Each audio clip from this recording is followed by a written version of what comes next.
All right, guys, this is Moombahton Deconstructed, episode 6. And we're talking about Let It Be. You know. Do you though? All right, so this is the first EP too. No, this is the second EP. Second EP? What EP was this? I don't know now. I'm confused. Let's see. Or Let It Be was a single by itself. That's what I thought. Ooh, that's right. Okay. Let It Be was a single by itself. Now, if you guys don't know, Let It Be was Sazon Booya and DFace. So now, if memory serves me correct, I'm not sure. Because 11 years ago. I want to say DFace sent me a project files. He had basically the bare bones, probably some of the melodies, and I want to say the drums and part of the hook. And then from there, he just kind of like went crazy and knocked the whole thing out. As far as vocal wise, we went back and forth on the project files, and I don't have the session, guys. I looked. It's over 11 years old. Like, I do not have this session. I wish I did, but we're going to tell stories about it. We're going to talk about it. We're going to listen to it too together and kind of break it down and talk about where we were at that time. But yeah, from there, it just, I think it was right after the first EP. So, okay, so let's tell the story. Found DFace because of all his Moombahton remixes. Do you remember his SoundCloud? I do.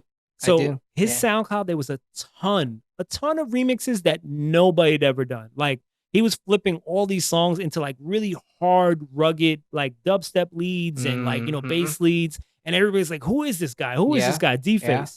Finally got in touch with him, met with him, went to his house. We had great time talking about music, working on music. We worked on a bunch of songs, and super talented guy. Like, you know. Shout out DFace again. Exactly. And then from there, like the song came out, we put it out as a single, and let's talk about it.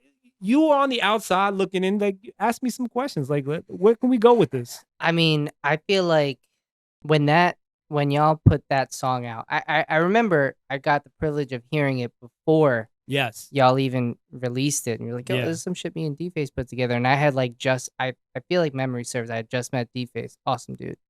And I was just like, holy shit. Like, this is it. Because there was nothing that y'all made before it that sounded like it at all. Yeah. And it was like such an evolution. And then like from this point, it was like, oh, this is where the sound is supposed to go. Exactly. Because it didn't feel like Moombahton, and it didn't feel like Moombahcore. And it was like it was a song. Right? Yeah. It was a fucking song. It was a song. I think that hits the nail on the head. It was the fucking song. Yeah. And I feel like there was definitely a void for that. Okay. So for me, now, like, the wheels are turning. So like, all right, go. All the like the Steve Angelo flips, the Swedish House Mafia flips. Yeah.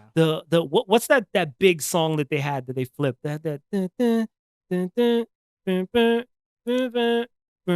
Come on, don't make me pull it up. I'm mumbling crap. Everybody's gonna think I'm weird. Dun, dun, dun, dun. Whose song was it? I feel like my girl has, and probably every other white girl, shout out to y'all, has those words tattooed on their body somewhere. Oh my God. Why is my memory not serving me right? Let's see. Sweet. You know what? Let me FaceTime my girl. Here we go. My girl is not gonna be on the episode, but we're gonna call her anyway. I feel bad. I'm putting her on the spot. Wasn't me. Hey, say hi to the camera. How you doing? We have a question for you. We are live on episode 6. So I have a question for you. You know that song that you got the words tattooed on you? What's the name of the song? There you go. What is it? Sweet Disposition. All right, thank you for your time. I love you. Appreciate you. You the best. There we go. Sweet Disposition. Now, I know if I play this, you're going to know what it is. Yeah, I know Sweet Disposition. So we get to my story. The Moombahton remix. Who did it? Does that exist? It does. This is like an episode with like layers in it. It's like a cake. All right. Oh, okay. So here we go. It's the Nada Strong Moombahton edit. This is what it was. Let's play it. Let's see. We probably skipped forward a little bit. get right into it. Yeah, of course. I got this shit tatted on me too. On his ass.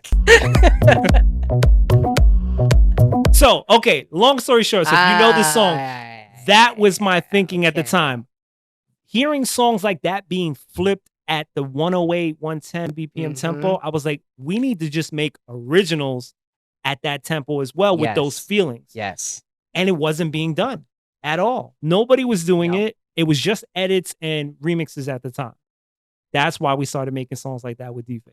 Like, and then, you know, a few more later on. Yeah. I mean, crazy like that it drew inspiration from that. And at the time there was like really like Moombahton is so sample based. Yep. Right? Yeah. And there are original songs, but there's still samples, you know what I'm saying? But yeah. But this was like straight up original. Yeah. Right? So like that in and of itself spoke volumes of like of what could happen with the sound.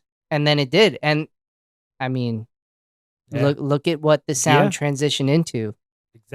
Exactly. So with that being said, let's play some of the songs. You know, might as well pull it up on the screen. Play it. Let's listen to this together as a family, you know, and break it down. Hey, shout out DFace once again. You already know. DFace. I always love this drop. I always love it. Crazy. Sazon Booya. That's all there is. Okay, wait. Let's pause it. Do. It's 3 keys. Maybe so 4, but it's do, and then backwards and then forwards again. That's all it is. It's very simple. Very simple. It's so simple. It's so simple, but it works really well. Exactly. It does.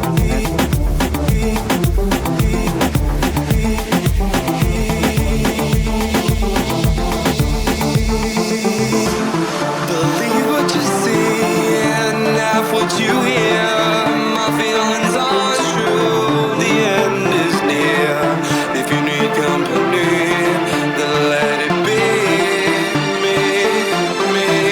Right here. He kills it. And I got the spark that burns in my soul. The one that ignites when I think you will go.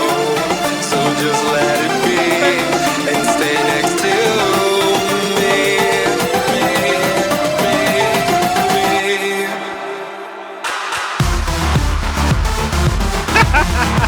Nah. So good, so pause good. it. Okay.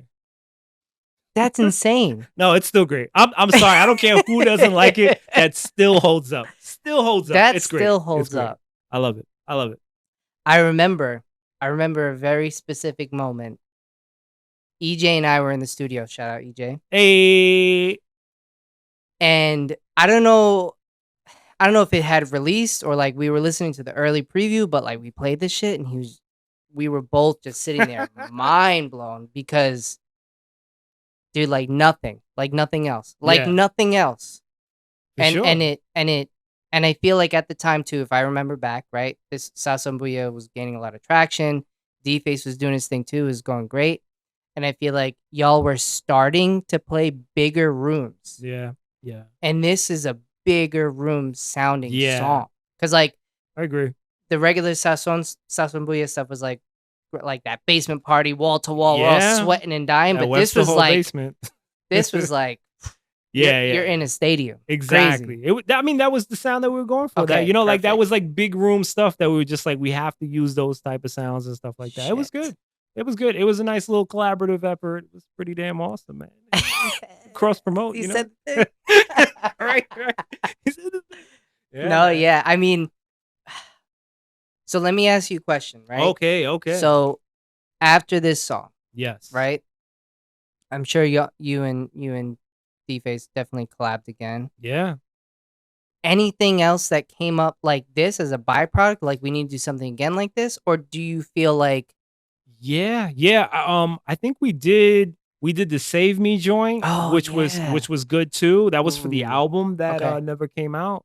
Mm-hmm. And then I think there was like one or two more. I want to say, like, my memory is like, I'm trying to, but I think there was one or two more. But we did have those conversations that we needed to do more stuff like that because of, like, one, the impact, two, it was not being done, and three, like, DFace is a genius. So, like, I feel like, you know, all we had to do was mix those flavors together, and every time it was great, man. And it was good because, you know, having songs like that, we're able to, like, you know, put us in different rooms and play different stuff where we could mix some of those bigger edits of bigger songs with our original songs and be like, hey, you know, like, we're doing the same thing too, you know? So that was, you know, really good. I enjoyed it. It was a great experience. Yeah. Hell yeah. Really great. You guys. Pretty damn awesome. Pretty damn awesome. All right, guys. Thank you for tuning in. That is episode 6. Sazon Booya, DFace, Let It Be on all DSPs. So if you guys haven't heard it, I don't know why. If you're watching this for the first time and haven't heard it, go check it on YouTube, Apple Music, Spotify, all that good stuff. You guys, catch you on the next one. Peace. All right. Peace.